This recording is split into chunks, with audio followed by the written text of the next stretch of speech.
Thanks for tuning in to this week's edition of the Brett and Matt Show. As always, he's Brett, I'm Matt. And so we're going to go over, our thoughts on the NBA draft, what all transpired. And then we're also going to go over some NBA free agency stuff as free agency begins July 1st here. Tomorrow. So people already have a good idea who's announced, who's not going to opt into contracts, and et cetera. So we know pretty good idea who's going to be free agents. And it's always kind of fun in the NBA because teams like to spend ridiculous amounts of money on players that may or may not be worth all that money. And this year might be especially interesting with the NBA salary cap looking to jump significantly after this season. So it'll be interesting to see teams try to offer guys lots of money this or now and hope that in the future that money will end up actually looking like it won't look so bad. But yeah, I guess we'll just jump to our draft recap. So the first real shocker I think for most of us was that the Los Angeles Lakers took Russell over Okafor. Brett was close to calling it. He probably really should have because that's what ended up happening. So Brett, I guess I'll just let you elaborate why you think they made this decision. Well, I mean, I think it was the right decision for sure because, that's what I said I would do. So I agree. They made the right choice. And it's hilarious, too, because I think it kind of screwed over what the 76ers were hoping would happen. After stockpiling a bunch of bigs, now it kind of forced the Sixers to take a big since Okafor was available at 3. But yeah, I mean, it was the right decision. I think, Russell he's a point combo guard type because he can shoot. He's great creating his own shot. He's only going to have to play with Kobe for probably 1 year. So that he can kind of really be the guy in the backcourt, not having to worry about deferring to Kobe, but he'll just be able to run the offense. And I think he's probably got the ability, if there's going to be a really, really big star, I think it's going to be D'Angelo Russell. Some of the numbers ESPN's created are a little weird where they just have you seen those, by the way, where they're like, oh, this guy's got a 14% chance of being a star and a 40% chance of being a bust. Have you seen that stuff? No, I did not. That doesn't make any sort of sense because I don't know where any of that is coming from. And they actually had Russell as probably the highest bust potential, which is kind of weird considering I think some of his ability. But yeah, I think it was the right choice. I think he matches up better with, the guy they drafted last year in Julius Randle, whereas Okafor and him would have been kind of occupying the same space and it wouldn't have worked out. Yeah. I gotta say, I mean, I thought that they were going to take Okafor just because, like I said, I mean, I guess in my experience, the big guy is usually who you go with, but the 76ers instead get to add Okafor, and now they have 3 guys that all are, just not super good space to floor guys. So it'll be interesting to see. No one knows what Joel Embiid's going to end up being. Nerlens Noel at least played some, and I would think out of those guys, Okafor is the one that you're probably going to end up keeping, and you figure out the rest and maybe try to build around him. As far as Wisconsin goes, I guess we'll just jump to Frank Kaminsky. Got drafted by Michael Jordan and the Hornets. I have some interesting thoughts. I tweeted out during the draft. I put because a guy from Yahoo Sports was kind of spoiling everything a few picks ahead, and he had tweeted out Frank Kaminsky was going to the Hornets. I just typed it out, oh no, laugh out loud. And that was definitely regarding that I saw that tweet. I really didn't want Frank to go there, and he ended up going there. Biggest reason I didn't want Frank going there is Michael Jordan already traded Noah Vonleh, who was there for 1 year, trades him. Like, what are you doing? I don't know. I just get worried that Michael Jordan is not a very good evaluator of talent. They have had a history of having the guy that's the first or second pick after them being really damn good. In this case, Justice Winslow, who everybody kind of wanted them to draft, and who I had Yeah. going forward to New York. That's how highly I thought of Winslow. So hopefully they got that one right. Now I think Frank fits sort of in what they want to do because he's not going to occupy necessarily the same space all the time. That a guy like Al Jefferson is going to occupy, which is down on the block. Down the block, yeah. Going to space it out a little more, which Vonleh had the ability to do. He wasn't quite as good as Frank, but let's be serious. I mean, Vonleh was also only 20 years old. It was his first year out of college, and he left as a freshman. So it's true. I mean, and no offense to Frank, but Vonleh probably has better upside potential, and he was really young. Yeah. Plus, I mean, the last 3 picks were all basically power forwards from the Big Ten. 2 of them from Indiana, 1 from Wisconsin. So because they also got Cody Zeller. So they're basically pulling off like the 76ers, but like lower in the draft. So it's like not even high potential. That's what you're saying. Crap. Well, poor man 76ers is what they're doing right now. Apparently, but they keep winning more than the Sixers. So I don't know how that's happening. It's the Sixers. Well, due to injuries and some other things, they haven't actually even got those guys to play together. But yeah, and it's also funny too because when Frank came back, somebody was asking him, he's like, "Oh yeah, you watch, you come to our games, we're always full and it's fun and exciting, and you watch the NBA games." And he specifically called out Charlotte. It was Charlotte Bobcats at the time. So if he wants to, in the press conference, say he was talking about the Bobcats, not the Hornets. Maybe that'll get some people off his back. But he said how boring it kind of looked because they're not always full with fans cheering them on. Obviously, because of the success of the team hasn't been that good. And there was a lot of that in this draft. I don't know if you saw that on Twitter, but all these people kept digging up old tweets of people that, the guy that got drafted by the Lakers called the rapist, which is pretty bad, obviously. The guy, Bobby Portis from Buffalo, is talking shit about D Rose and Joakim Noah and stuff. Now he's on the Bulls. So, hey, young guys, watch what you tweet. All right, you don't know where you're going to end up when it's a situation where you don't get to choose where you go when you enter the NBA draft. That's just another thing we should probably throw out there for these young guys. That's true. And the Milwaukee Bucks, as an interesting note, passed on Sam Decker and took Rashad. I don't know. Vaughn, I think, right? Rashad Vaughn, that's how you pronounce his name. At first I was really upset about this.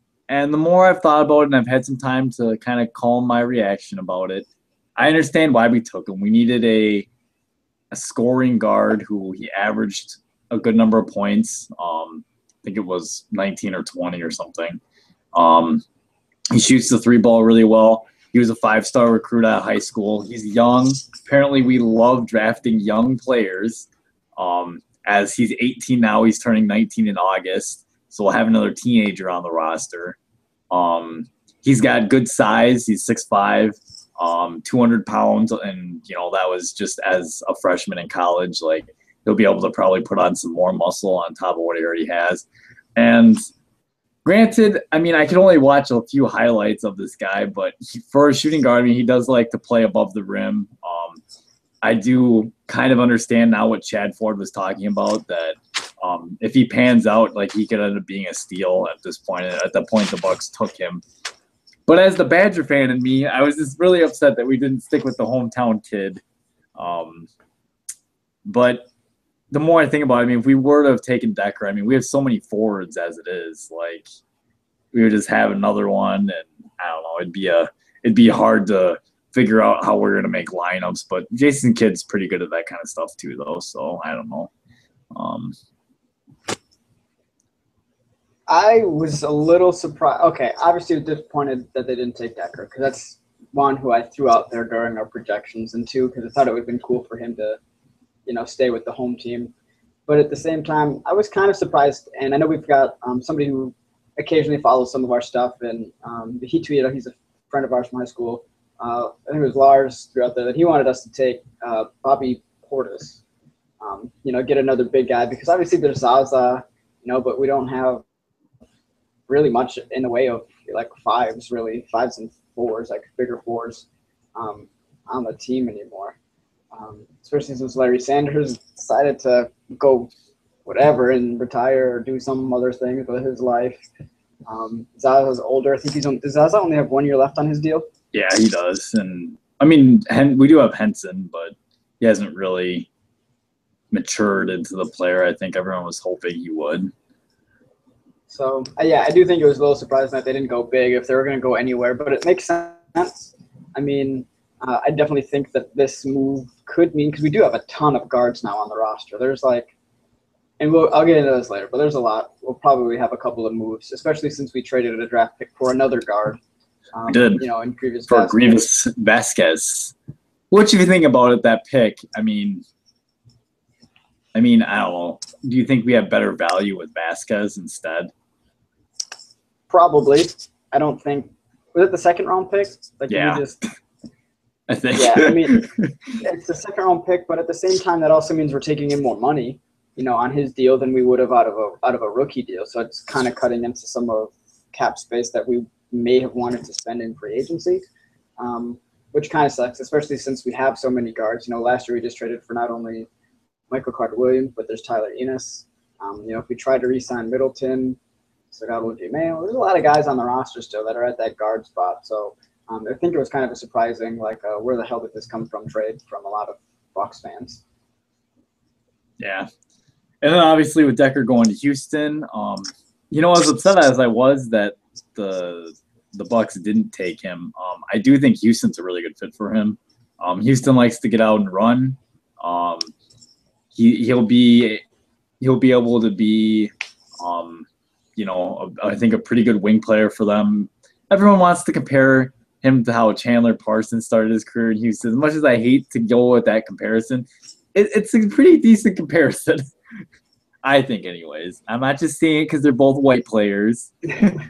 Just happens to be they're both white. And I know he's tweeted a lot of stuff about Chandler in the past about, you know, whenever Chandler makes a good play, you know, Sam was probably watching and he tweets. I think he's a guy that Sam's kind of looked up to and, you know, fits that mold a little bit. He's taller, a little bit athletic, can handle the ball if you want him to handle it. Occasionally can shoot the three, but really good also when they're driving and using their athleticism down low. You mentioned it too. I think that offense, because it's going to be hopefully a little bit more fast-paced where he can get out and run, will be a little bit better. Whereas, you know, if he would have been on the Bucks where they're freaking terrible on offense, like, that's not going to take full advantage of Sam's skills. So he's probably better off in Houston. The Bucks love transition basketball. They get, Are you kidding me? You seen the great transition? That's true. Yeah, defense creates transition, and when you can take 2 steps from half court and then dribble it and dunk, like, that's fine. But in the half court, they were mostly pretty painful to watch last year. Yeah, I don't think they had a whole lot of fun that. Nah, I definitely agree with that.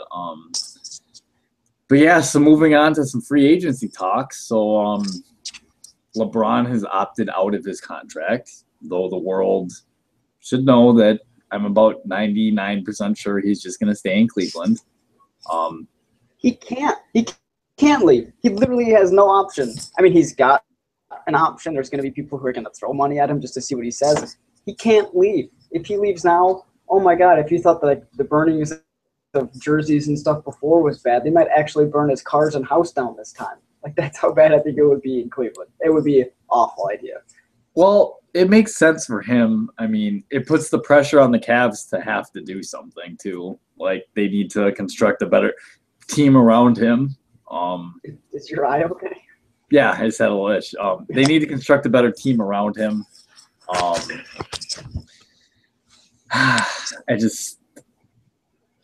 don't know. I mean, obviously he's not going anywhere, so it'll be interesting with so many free agents on that team, what they end up doing. Some other big free agents that actually might move somewhere. Kevin Love could potentially move. LaMarcus Aldridge and DeAndre Jordan. So there's 3 big men right there. Do you see any of those 3 moving anywhere? I don't think DeAndre leaves. I think really? I think he stays a Clipper. No, I think apparently there's rumors that him and Chris Paul have had a little bit of a rift going on between them, and that kind of hinders some things. But I don't think he'll leave. I think of the three of them that you named, the one most likely to leave is Aldridge, and that's almost like 100% guaranteed at this point. He's looking at, or is he looking at LA, San Antonio, Houston, and Dallas? You know, those guys, the three Texas teams. He's from Texas, and then obviously LA being LA is always a draw. Actually, I think it was. I didn't see anything about Houston, but I know he's meeting with the Knicks tonight too. The Knicks or the other. Not that anyone in the right mind would want to go to the Knicks. That's kind of surprising, no? I mean, if you're the Knicks, you got to try, right? I read today that apparently the Lakers have a really good shot at getting him. He already has a home in Orange County, and from what I read, it sounded like he likes LA, and they could potentially convince him, hey, come to LA. Kobe's contract's off the books after next season. We have Russell in the future. You know, we're building around you and him. And we could potentially, we're LA, like we could go after another one or maybe even two guys that could really help and would turn that team into, you know, a playoff caliber team really fast. So, and you get to play in LA.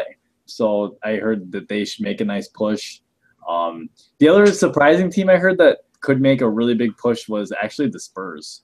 I did read, though, that if the Spurs were going to make that move and give him the money that he's probably wanting to get, you know, which would be that $18 million, that max sort of deal, they would have to move a lot of pieces and have a lot of tricky things go their way. And there's like 4 or 5 ifs in there for them to get him under the cap and then re-sign some players still after that, which even for a great offense or a great, you know, front office like San Antonio has, it's going to be hard. I mean, you're going to have to convince Tim Duncan to take money. You're going to have to hope Manu takes some money off or just retires. You might have to move guys like Danny Green and I think Corey Joseph and some other guys. You know, and that a lot of what they had. Oh, and Boris Diaw and probably Thiago Splitter. Like, sure, your top 5 are going to be good, but then what are you left with when you have to go to the bench? Which I think is part of what made the Spurs really good was them being able to bring in a bunch of guys off the bench and not have to worry about losing too much. That's a good point. Or you could look at it like no one knew who those guys like Patty Mills and Danny Green and Boris Diaw, no one knew who they were until after Popovich coached them. So maybe they just think, we can just bring in some more guys and they'll fit into our system. We'll be fine. You could. I guess that might work, but like, I don't know. For me, what have they been doing for the last 20 years? That's true. They've only had one season since like 1990 or something like that where they've lost or they haven't won 47 games. And that was the year that they ended up drafting Tim Duncan. So they've been obviously really good for a really long time. So I don't know. I think it'll just be really hard for them to do that, though. Like if I was them, see, my thing is, though, okay, that cap space, we kind of mentioned it, it's going to blow up, right? So after this year, it goes up from like 67 to like 97, so it's going to go up like 20 million. Then the following year goes up like another 10 projected, you know, so it's going to be up over 100. It's like $30 million over 2 years. I guess if you've got the money now, spend it, because when that cap space jumps up, well, you're going to get 20 to 30 million. You can sign another max guy in a year or two. That's true. However, we do have to remember that the Spurs are a small market team, and they probably don't want to go into the luxury tax, as some of the other bigger market teams don't really care about that stuff. That's just my guess, anyways. I actually think DeAndre Jordan's going to leave the Clippers. From what I read, it sounded like it was about a 50-50 shot. I don't know why, but Dallas is really interested in him. So Dallas could potentially be a landing. In fact, I read that it's pretty much either the Clippers or Dallas. I know he had a conversation with the Milwaukee Bucks, but let's be real.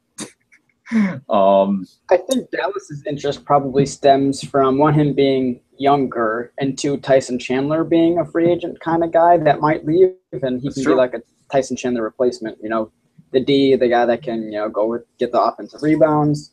Also, really good around the rim, especially offensively. But let's be honest, DeAndre Jordan's range is about like 4 feet. Like if he can't jump up and dunk it, he's probably not making the shot. So it's He's a pretty good defensive player. He's a good rebounder. But yeah, like you said, offensively, or at the free throw line where he's or got at the no free throw defense on line. him. Oof. Yeah, I definitely agree with that. Just a quick mention because he's not on the list. Goran Dragic is probably by far from the list I looked at the best point guard available.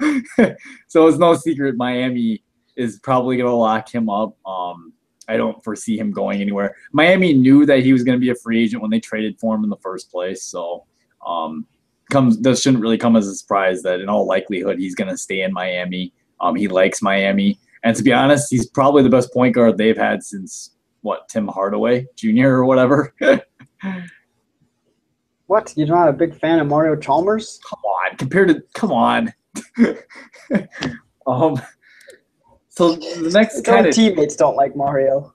The next tier of guys that I think are kind of interesting to look at are Jimmy Butler of Chicago, Kawhi Leonard of the Spurs, and Draymond Green of the Warriors. So all these guys are restricted free agents. Do you think all these guys are worthy of the max, like you can offer a 4-year guy? I think Kawhi for sure is. Danny's probably pretty close, and honestly, so is probably Butler. I mean, I think all three of them, because they're younger guys too, their max deal isn't quite the same as, say, like if LeBron or somebody else signed a max. That because they've been in the league longer, there's different tiers where that jumps up. I think they probably are, but Jimmy Butler is probably not going to sign a long-term deal. I think he's looking to do a 1-year deal, which makes it a guarantee he's going to stay in Chicago for 1 year, and it's only going to be worth $4.4 million or something. But then if he can become a free agent, he'll be an unrestricted free agent at that point, kind of like Greg Monroe did. And then he can sign like a max deal with another team and not have to play in Chicago if he doesn't want to be there. Yeah, that's a good point. So the other thing that's kind of interesting would be, I mean, if you're Jimmy Butler, like you said, I mean, you probably want to maximize. But I did see that they're talking about Jimmy Butler apparently has turned off like other offers right now, or like doesn't want to even meet with any other teams right now besides the Bulls. So he pretty much, he wants to stay in Chicago. I guess he is pondering though a 5-year, $90 million extension, which I know you just mentioned about the cap, but as someone right now, that you never know. I mean, you can have a career-ending injury like that. That's a lot of money to say no to. It is. And here's the thing too with Jimmy Butler's situation and where the max would be is if he went that 1-year route and took the $4 million and then decided to sign elsewhere when the cap goes up and his max money goes up with that cap increase. Over those 5 years, the one with Chicago and then the 4 after that, he's only going to make another $5 or so million on top of that. It's like, really? So is that extra $5 million, potentially extra $5 million, really worth whatever sort of risk you're putting in yourself? You know, I mean, that's a big bet on yourself and your health that nothing bad happens. Because if he gets hurt, you know what, during that 1-year deal, if that's what he chooses to do, like his value is going to go down.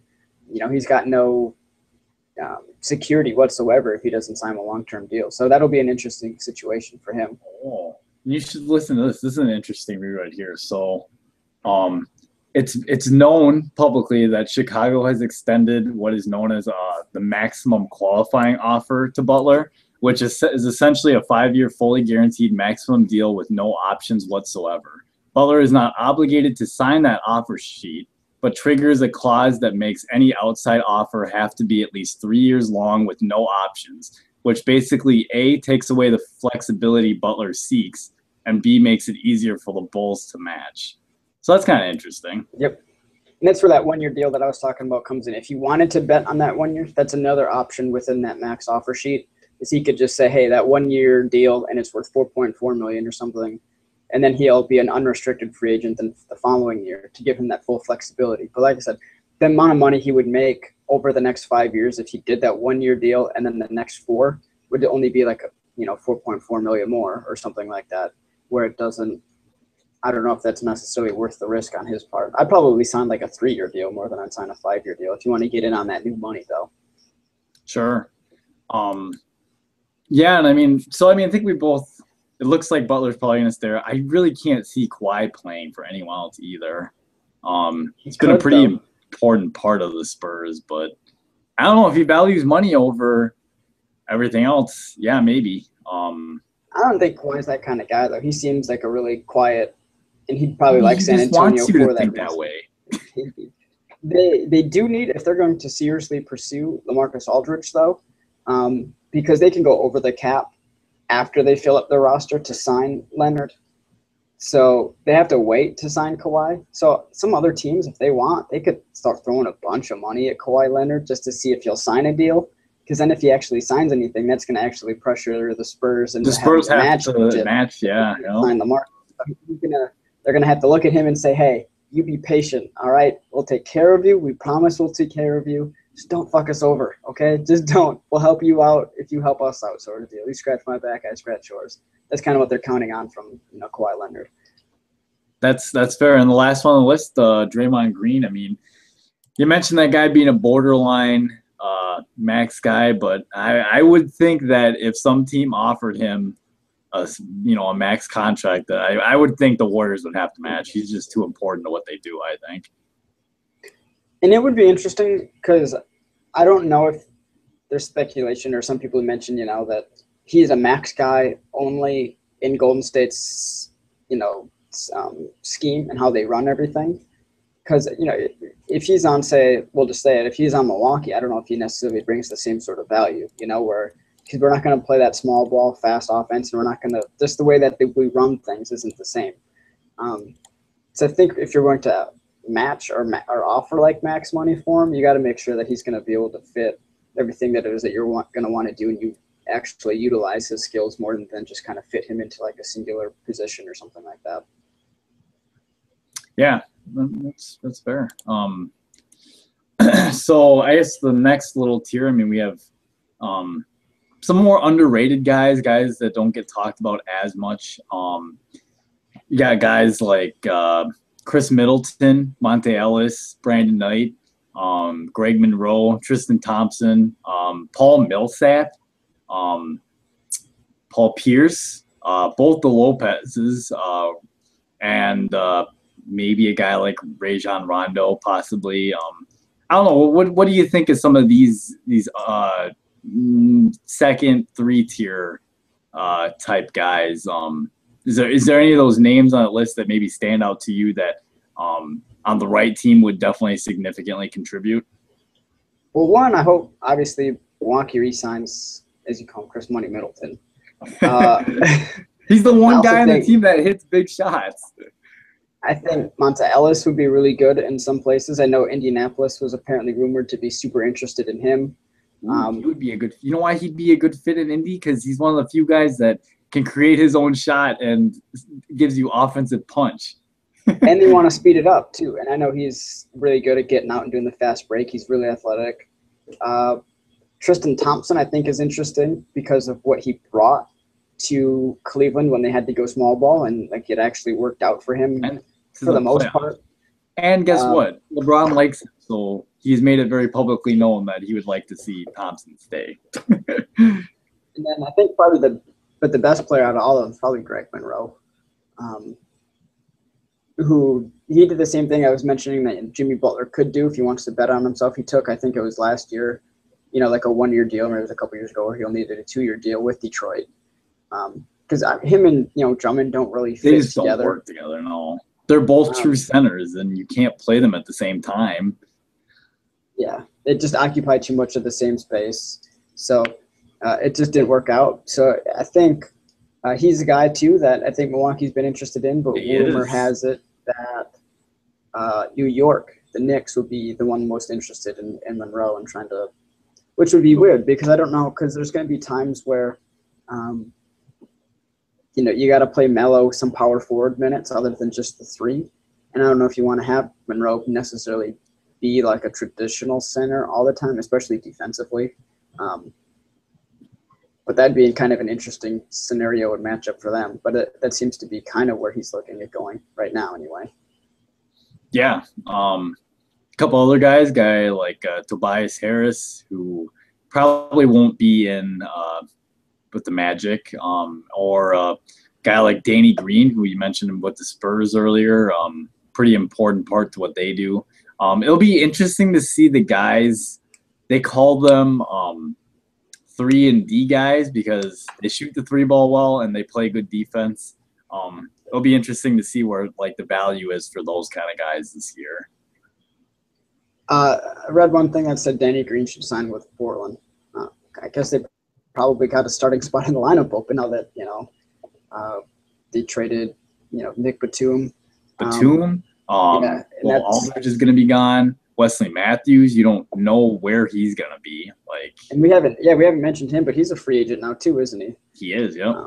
Coming off a pretty bad injury, though. Yeah. It'll be interesting to see what his value is on the market. Kind of wonder if some teams just hold off on him and kind of wait to see if there's reports of him being able to work out and see what he does. But I can't imagine he gets more than. I bet it's a prove it kind of deal, which really sucks because he was playing great. He was another one of those guys too, a 3-and-D kind of guy too. Yeah. And Tobias Harris, he's had a lot of value, I think, in Orlando. One of the few guys that can actually be a decent offensive player from time to time that they have on the team. Kind of a poor man. He doesn't want to play with their new coach. Yeah. He doesn't want to play with Scott Skiles. He played with him in Milwaukee, and now apparently has no interest in playing with him in Orlando. So it looks like he's probably going to be on his way out if it was up to him. Yeah. So, I mean, it's kind of some of the bigger named free agents. I don't know. I guess one guy we didn't mention was also Dwayne Wade and what we think he's going to do. I don't know what he's going to do.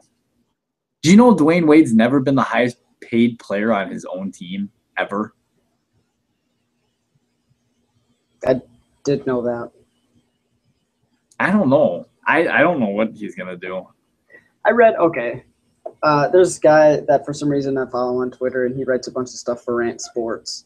And one thing he tweeted out was, is Wade seriously looking at Milwaukee? And then like half an hour later, he said, Wade's probably going to stay in Miami. So I'm like, make up your damn mind, okay? Like, you can't write all these different conflicting stories. Well, you can. You did.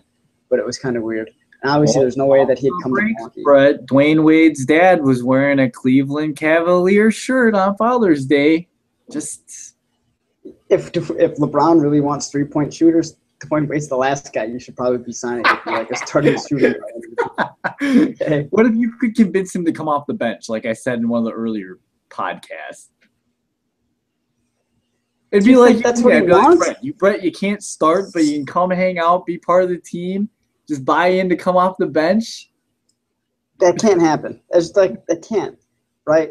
I mean, he's almost like a Kobe in the situation. Not probably not as good of a player, not as successful as Kobe's been, but in like you be with that one team and you get your money from that team. And hey, I've helped you guys out, my whole career, be successful as an organization. Help me out during the end of my career and keep paying me, sort of thing. Brett, that's not how Pat Riley operates. Maybe not. I don't know. But, I mean, if I can't see him being the guy that, does what Tim Duncan and those guys in, San Antonio have done a lot and taken a lot less money than their market value. Now, I don't know what market value is for a 33-year-old guy who can't necessarily shoot the three and his body's pretty worn down. Still good. He has those nights where he does he goes off for, 25, 30 points and stuff like that. But he's just not the same player he was 5 years ago. So, and his body, despite being a 33, is probably closer to like 43, from the injuries and the pounding and the style of play that he's had over his career. So I don't know what his value is, and I don't think that he deserves max, but at the same time, I'd hate to see a guy like leave for like the last, 2-3 years of his career to go play somewhere else after he's been with a team for, 10, 11, 12 years, whatever it's been. Not even to chase a ring? He already chased his ring. He had a big three. He's won 3 of them in his career. He doesn't need to chase anything. Get your money. Have some sort of other legacy. Yeah, but if you're smart, he should have invested some, and he still got endorsements. He's fine. It's true. Or go play with your buddy. He's married to Does he want to live in Cleveland? Probably not. Does Maybe LeBron he's- even want to live in Cleveland? Probably I don't not think either. LeBron. Exactly. I don't see him. I mean, he only has to live there during the season. That's 41 games plus practice time and all other stuff. He'll still have his house in Miami or wherever he's got a home, but I don't know. I don't see him being anywhere other than Miami. If you want to say, oh well, he played at Marquette and Milwaukee loved him. Yeah, that doesn't mean shit. Okay, like he's not going to Milwaukee. Is he from Chicago? No. Yeah, he's from Chicago. He's from Chicago. Obviously not going to play for Chicago either. So, yeah, I think it's Miami. I don't see him leaving unless they really somehow just say they have no interest in paying him anything. Yeah, you're probably right. He'll probably just stay in Miami. That would be a shrewd move, man. Could you imagine, like, them just coming up to him and be like, hey, man, we're thank you for your 11 years of service, whatever it's been, 10 years. We're gonna say goodbye. You've been the face of the franchise, and we're gonna turn it over to Chris Bosh or Goran Dragic. Come on. What's wrong with Chris Bosh? He just came out with a great movie, Jurassic World. We all saw it. It's the main character. He's probably got the Raptors. He's blue. I think he's a guy they call Blue. The perfect thing about Chris Bosh is that he should have just stayed on the Raptors. You had the team mascot. Was your best player. He was a legitimate MVP candidate with the Raptors, too. He was. He was really good with the Raptors. Oh, that's too funny. I don't know, Brett, you got anything else? Want to talk Bucks more specifically, like things that you want the Bucks to do or anything like that, or who we should sign? Kind of what you think? I guess we really need a big guy. So I honestly, if you could get a guy like Greg Monroe, who's still young, I think that could end up being really good. Got to keep Middleton. Can't let him go. He's just. I mean, the Bucks already struggled on offense as it was with him. Like, I don't want to see what it would be like without him. Otherwise, I don't know. Like, maybe Tristan Thompson. I don't know. I just know we're not going to get any big names, so I'm not even paying attention to those so much. But I don't know. Maybe Brook Lopez. When healthy, Brook is a pretty good center. And he did play with, or Jason Kidd did coach him before. So there is that connection, if he liked Kidd or not. I don't know. Is there anyone that you would like to see the Bucks target? I think Hamner would be a cheaper option. And he's a guy that's played with, Kidd before. Oh, yeah. I think they won a title together when they were in Dallas at the same time. And they both went to New York together. Right, yeah. They've played together in a couple locations. And word is that, we are at least interested in him. Because obviously everybody knows we probably should be looking at some sort of center of some sort. And he's 32. So he's not going to be a max guy. He's going to take a lot less money and a lot less cap space. But I think if you're the Bucks, like I said, I want you to just spend the money, even if it's for 1 or 2 year deals. Whatever cap space you have, use it because it's going to jump up and you're going to have enough room in 2 years to sign some sort of max guy if you can attract some sort of max guy to Milwaukee. So and I just still like in Milwaukee. The Greek Freak and Jabari when they come up. They'll be getting some good contracts. I think we probably are also going to move, like I mentioned, we have a ton of shooting guards or guards in general. I bet somebody like O.J. Mayo, if Vaughn shows that he can be some sort of anything off a bench, I think O.J. Mayo is probably going to get moved. Especially O.J. Mayo's an expiring contract. Yeah, which could be valuable to teams value those. Somebody, that just wants to take something off the books. Cron Butler is probably retiring. I think a guy like Jared Dudley could be interesting because he's got a player option for this year, so he can opt in to about $4 million if he wants to, or he could go elsewhere. And he actually shot really well too. He's like a 38, 39% 3-point shooter, from like the 3 or 4 spot, depending on how you want to play him. So he's got some value, I think, for some teams. The guy we just probably acquired fit in Washington. What's that? the guy we just acquired, Grievous Vasquez, he's on the last year of his deal too, and I think he's making like 6.5 million, which is fair, I guess, for a guy of his value, probably.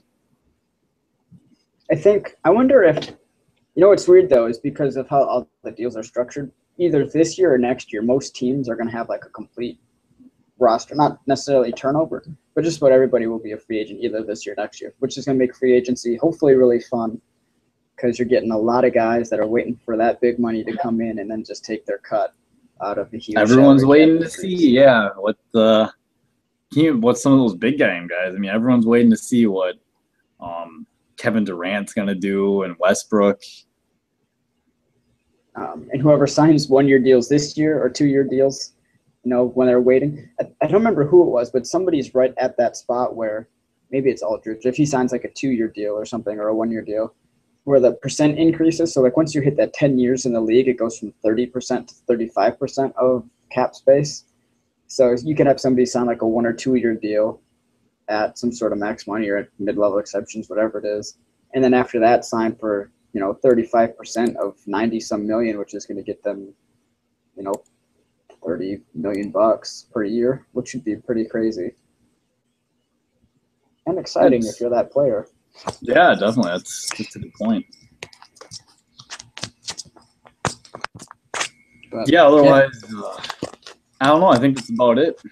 Sure is. Any idea what we're going to talk about next week? Next week. Free agencies will be happening. We'll at least have stuff to report. Maybe we'll have something to report, yeah. Maybe we'll try to – I feel like I say this every week. Maybe we'll try and sprinkle some NFL talk in. Next week, if there's nothing going on, we're probably going to find some NFL talk of some kind to dig up. Like usual, which is fine with us. Yes. Cool. Well, I think that's it then. So thank you all for watching, and we'll see you next week. Sounds good.